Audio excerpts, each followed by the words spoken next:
What if may underbone ka na pinakamabilis, pinakamalakas? Keyless na, ABS pa, may on-screen navigation at iba pa.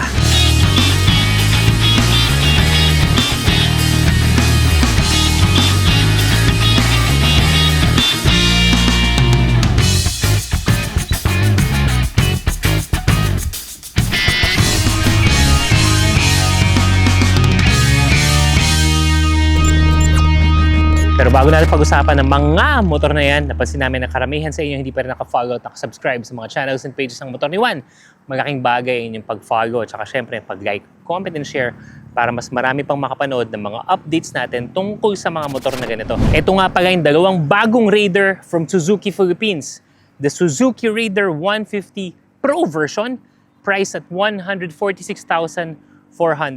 At saka syempre, itong Raider 150 Blade version, priced at 130,000 pesos. Itong dalawang motor na to, ang pag-uusapan natin. Kung saan performance, features, ano yung mga upgrade at ano yung mga mas pinaangas pa sa mga modelo ng motor na to. Forma tayo mga brother dahil yung mga bagong Raider, syempre iba na rin yung looks ngayon. Meron dalawang variant tong bagong Raider natin. Unahin muna natin yung forma nito ni Raider Blade variant. So, first off, it still has that DNA ng Raider. Yung mga linyahan niya, yung korte niya, parang yung mga dating Raider FI pa rin natin. But what's noticeably different is meron na tong aerodynamic winglet dito sa harap.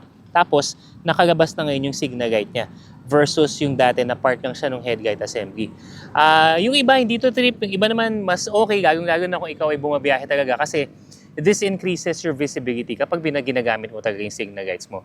Yung pinaka-korte ng buong motor na to, again, still sporty type, you will still see the aggressiveness from the front all the way to the side. Tapos yung fairings niya, fully faired halos except for the engine right here. So ito, nakatakip na talaga. Tapos maraming mga decals containing the specs as well and yung mga racing line decals na yung parang claw type mark na naiwan dyan sa kanyang pinaka-fairing. Bulky na rin yung harap niya dito kasi mamaya pag-uusapan natin sa features ko anong meron nga ba, bakit medyo mas mataas or bulkier yung front end nung fairing natin dito. Noticeable din mga brother yung winglet sa harap. Yan. So, bukod sa aerodynamic type, mas maporma na siya. But nonetheless, for the rest of the motorcycle, with the sleek seats, yung kanyang grab bar hanggang sa kanyang sexy muffler, still the same Raider halos na design versus dun sa FI version. Now, what's more updated when it comes to the looks o mas iba na is actually the Raider Pro.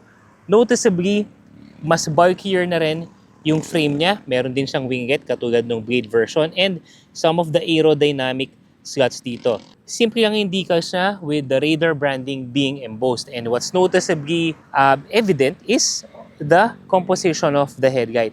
Mas malaki, mas malapad. Hindi na siya yung sleek, sporty version in itself comparing it to the Raider FI and the Raider Blade variant. But eto, mas malapad na. Yung iba hindi masyadong trip kasi nakasanayan yung mga tipong maliit lang yung headlight at saka yung yung curve, yung angulo, yung hugis ng headlight. Kumbaga hindi naging akma dun sa mga dating release ng mga Raider variants. Kasi 22 years na yung Raider sa atin, yun na yung nakasanayan. So Suzuki went with something different, but actually, the headlight assembly for the Raider Pro version has a very practical purpose kung bakit ganyan yan. Mamaya, pagsapit ng dilim, ipapakita ko sa inyo kung ano nga ba naging purpose yan.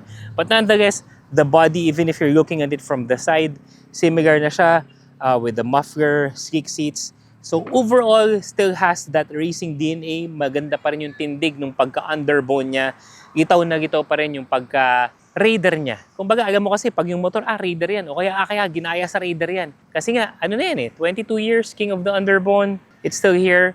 So meron kang dalawang choices ngayon pagdating sa forma sa mga bagong Raider na available dito sa Pilipinas. For the engine, this still has the 147cc single-cylinder 4-valve dual overhead cam FI engine. Take note mga brother, liquid cooled na rin to, 6-speed. In terms of power to weight ratio, the Raider, especially itong mga version na ito ng Raider, still has the best power to weight ratio sa lahat ng mga underbone sporty type motorcycles na meron tayo dito sa Pilipinas. So talking about the power to weight ratio mga brother, etong motor na to napakagaan, mas magaan kaysa sa mga kanyang competitors. Pero bukod sa gaan niya, this still generates the most power.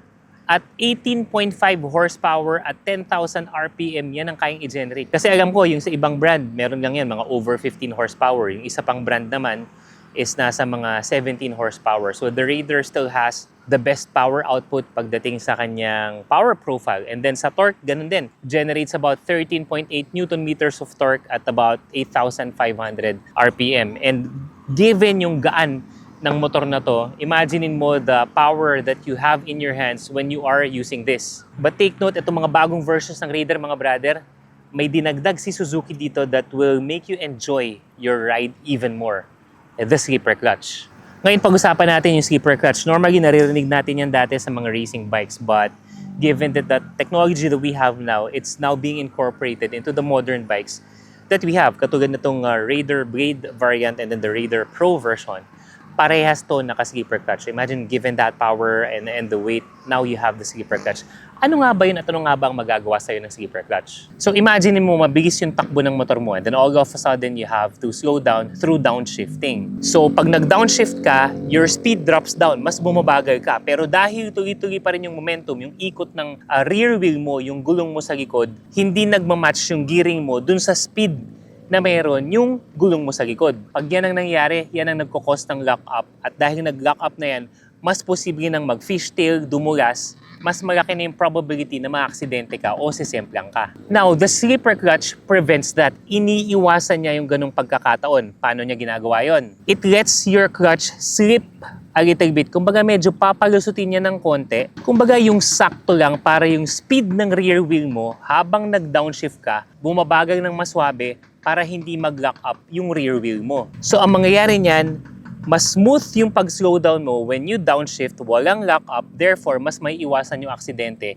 And napakasarap gamitin when it comes to cornering, yung mga aggressive engine braking, at yung mga mas mabilis sa pag-downshift. So sa mga ganung pagkakataon, given the power of the motorcycle, ngayon, mas may enjoy mo na yung pag-deliver ng power ng Raider because of the slipper clutch function. Mas safe na siya tsaka mas swabe na yung pag-deliver nung kanya, lalo-lalo na pagdating dun sa downshift. Given the engine in relation to heat dissipation or heat management, mga brother, yung radiator ng Raider is also, if I'm not mistaken, the biggest in its category and especially versus its competitors.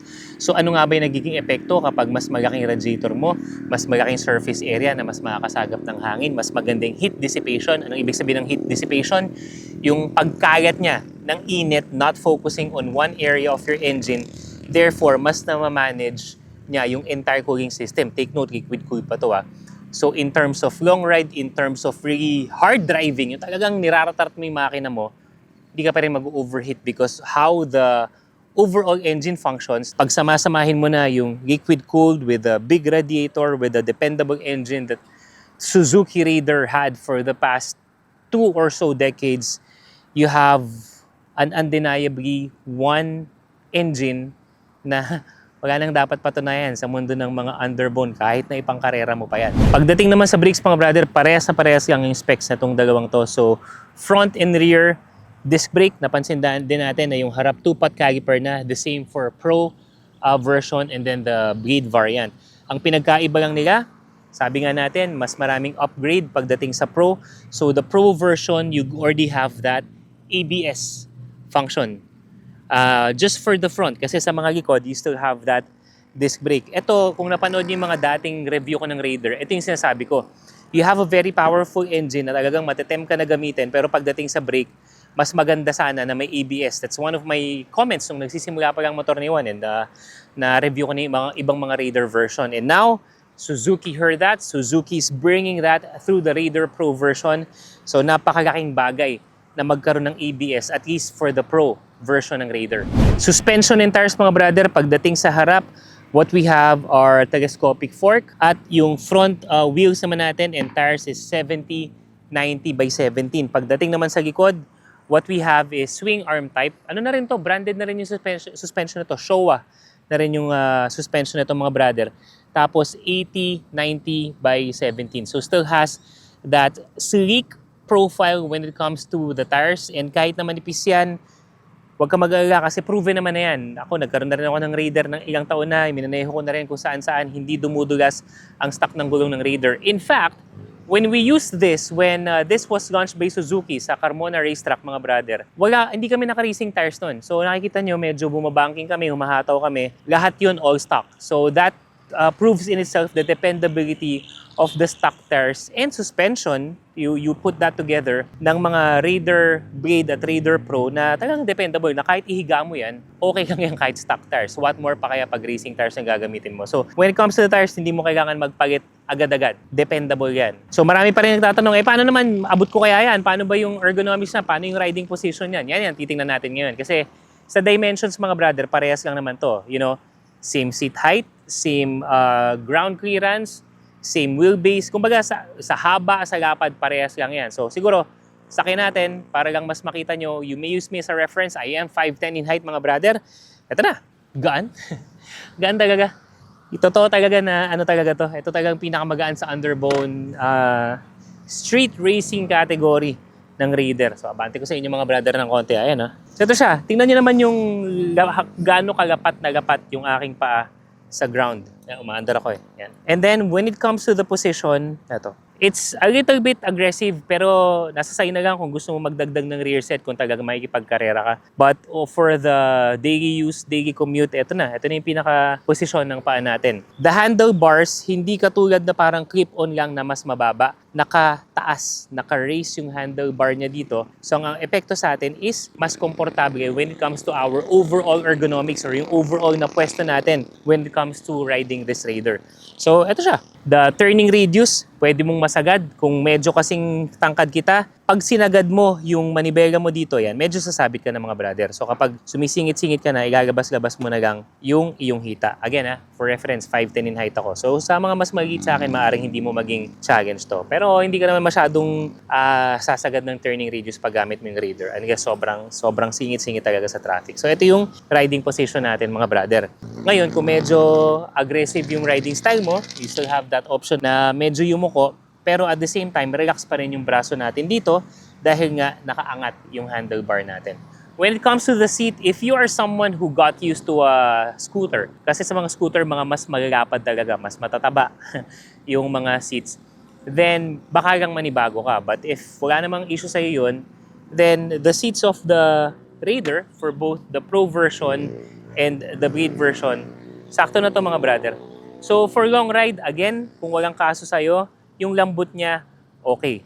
Pero if you are a scooter guy or a scooter girl, then maaring, parang hahanapin mo yung lapad ng seats na nakasanayan mo sa mga scooters. Ganon din naman pagdating sa angkasan. Kasi ang seat ng Raider is, panipis na siya dito. Kasi nga, mas aggressive na siya, mga brother. Parang alangan naman kasi in terms of design kapag malapad na. Yan. So, that is something that you may have to consult with your passenger, yung OBR mo, yung partner mo, yung girlfriend, na itry nyo na muna to. Lalo na kung hindi kayo kanipisan, kung medyo may kala parang kayo. You really have to go to a Suzuki dealership and really try it out. At least upuan nyo, itry nyo para walang sisihan. Pero in terms of riding comfort for a motorcycle na brand as aggressive, you can definitely use this on your daily commute, daily ride. Marami naman ng mga naka-Raider na ito talaga gamit. Yung iba nga, mga motorcycle taxi pa, naka-Raider din eh. So, okay naman siya pang araw-araw. Features naman tayo, mga brother. Unahin muna natin, yung gas tank nga pala. For parehas na parehas, for both Raider versions, you will have 4 liters worth of gas. So, pagdating naman sa features, unahin na natin to. Parehas na Pro at saka Blade version, you will have this front compartment. So, enough lang yan. Gagaya ng mga ORCR. Actually, itong kabila, nilagyan ko ng wallet ko. Ito yung gamit ko eh. Kay Kuya GJ yung isa eh. Ito, yan, nilagyan ko ng susi, ng wallet. So, sakto. Some mobile phones would also fit in there. Yan. Bukod sa space for the front compartment, yung mga quick hitters mo lang, kailangan mo ng basahan, barya, wallet, yan. Kasya naman dyan, at saka yung documents, at least yung copy, hindi ito yung original. Tinutupi ko lang yan dyan. I would also have a USB type na charging port pagdating dito. Okay? For the Blade version, we will have a digital panel. Malinaw din siya. Siguro this is about 1.5 inch of digital panel. Manual key pa rin siya. So kaya ako binabanggit itong susi na to dahil pagdating sa Blade version, what we have is already a smart key system, or sa madaling sabi, keyless na. So all you have to do is bring this smart key sa proximity, and then we have a turning knob that will activate the motorcycle. Press lang natin yung ganon, tapos turn on, and that's it. So mapapansin natin, pagdating sa digital panel, mas malapad na to. This is about 2 inches of height. Tapos yan, may nakalagay na pairing mode. So ready to pair. Bakit? Kasi the Raider Pro version has that phone connectivity function wherein you just have to download the Suzuki Ride Connect app para kumonekta dito sa motor mo. Take note mga brother, sa mga magda-download, baka kasi ang ma-download nyo is the Suzuki Ride Connect Plus. Yung may Plus, yun kasi ang gamit ko kapag yung Suzuki Access 125. Pero pagdating sa Raider Pro, what you have to download is the Suzuki Ride Connect. Walang Plus. Alright? So, dahil napag-usapan na rin natin yung digital panel, sobrang visible ng mga information na makikita natin dito. You will have the voltmeter, the speedometer, etc. etc. But, ang isa sa mga nagustuhan ko is, yes, you will have the phone connectivity kung saan maaari mong ma-monitor yung iba't ibang mga stats ng motor mo. But, you will have the capability of having an on-screen navigation system. Ang ibig sabihin lang nun, turn by turn, instead of having a phone holder, lalabas na sa screen ko yung bawat direksyon na kailangan kong sundan. So, kumbaga, pag sinearch mo na yan sa maps, lalabas na siya dito. Yung phone mo, you can just put it on your pocket, on your riding bag. Okay na yun. So, one of the practical, convenient features of phone connectivity, Raider Pro. So para sa akin, sobrang laking bagay nun. So, ito na mga brother, using the Suzuki Ride Connect app, nag-connect na ako to the Raider Pro. Yan na. You can monitor a lot of information. Yung mga information na makikita mo sa panel mo, makikita mo na rin dito katulad ng odometer, trip A, trip B, etc. Yung mga gas or fuel gauge. Pero gaya na sabi ko, isa sa mga practical features or function ng phone connectivity is the navigation. So all we have to do is click on the navigation tab. Search natin, let's say Juan Moto Avenue. Just hit OK. And pag pinindot na natin yung start, yan. So dito, you will have sa phone mo, using the Ride Connect, makikita mo yung directions. You know, parang Google Maps nga. Pero, gagawin natin, buksan ko na yung telepono. And then, pagdating dito sa screen, so meron akong direction kung go straight or turn right, turn left. Tapos kung ilang meters or ilang kilometers yung bago ko lumiko. So, di ba, napakalaking tulong. So, instead, imagine niyo mga brother, instead of having the phone na nakakabit pa dito, kung navigation lang naman, nandito na siya. So, just one of the upgraded high-tech function na dinagdag ni Suzuki pagdating dito sa Pro version. So, sum up lang natin mga brother ng real quick. Kasi nga, mas mataas ang presyo ni Pro version versus the Blade version. So, what you're going to get is a bigger headlight na mas malawak at mas malayo yung buga ng ilaw kaysa sa Blade version. And then, you will also get that ABS function for the Raider Pro version. And you will have a smart key or yung keyless system na. And then on top of that, you will have the Ride Connect function as well, which also features your on-screen navigation. So kasi baka iba nagtataka, bukod sa looks, ano bang pinagkaiba ng dalawang yun? I think we just summed it up for you. Yun ang mga pinagkaiba ni Blade version sa Pro version. Alright, so testing the headlight of both the Suzuki Raider Pro and the Blade Edition. Ito yung sa Raider 150 Blade Edition. Ayan, tandaan nyo mga brother kung hanggang saan yung bato ha. Ayan, sa paa. Tapos, ito naman yung sa Raider 150 Pro. Ayan. So, that in itself nakikita natin mas malawak, mas malapad yung bato. Sa paa. So, pagsabay natin. So, again, itong right side na to, makikita natin yung buong sakop ng ilaw ng Raider Pro versus sa Blade, which is ito lang talaga yung focus niya. Papatayin ko ha. Pag ganyan, Raider Blade lang yan. Tapos pag ito, Raider Pro. Yan, makikita natin mas malawak, mas malayo. Naka-low beam pa lang yung mga yan. Ngayon, pag i-high beam natin, this is for the Raider Blade. Ito yung high beam. So, tandaan nyo na kung hanggang saan yung marka. Low, high. Ito naman yung sa Raider Pro. Yan yung low beam. High. Ayun, nabot dun. Low. High. Sabay natin. Sabay na naka-low. Tapos ito yung sa Raider Blade. High. Ito naman yung sa Raider Pro. Ayan. So definitely mas malakas ang ilaw ni Raider Pro in terms of focus, in terms of lawak, at saka in terms of layo. So that's one of the reasons kung bakit nag-iba yung headlight ni Raider Pro, just to attend to this, masasabi nating possible improvement from the Raider na nakagawian na natin. So these are the motorcycles featured for the day, mga brother. Again, the Suzuki Raider 150 Pro and the Suzuki Raider 150 Blade version. Para sa mga brother, anong mas trip mo given all the features and functions na diniscuss natin? I-comment mo sa baba at pag-usapan natin yan. In the meantime, para hindi ka magpuhuli sa lahat ng mga motorcycle news, reviews, and tips, be sure to follow lahat ng mga social media pages natin. Karoon ng TikTok, Facebook, Instagram, and YouTube. Ano? Ride na tayo. Bagong taon eh. Till your next video, mga brother. Salute!